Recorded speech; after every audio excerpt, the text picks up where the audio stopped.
Bakıp qarap durdun qarşımda, qara saçlan tolqun atyar döşüngde. Aytıl bir çetini gördüm düşümde, men bagıtıma açılan bir güllelen. Aytıl bir çetini gördüm düşümde, men bagıtıma açılan bir gül makam.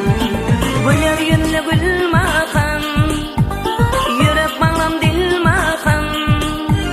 Kıyılardan saylanay, yanıma gel makam. Güller yüzlü gül makam, yürek bağım dil makam. Kıyılardan saylanay, oh gel yanıma gel makam.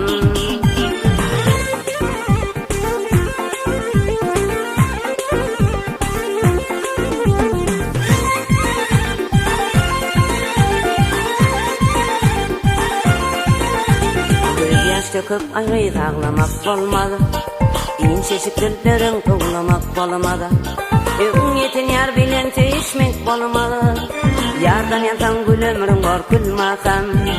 Öğün yetin yar bilen teşmek olmalı, yardan yantan gül ömrün var gül makam. Güller yüzlü gül makam, yürek bağlam dil makam. Kıyılardan saylanay, yanıma gel makam. Güller yüzlü gül makam, yürek bağım dil makam. Kıyılardan saylanay, oh gel yanıma gel makam.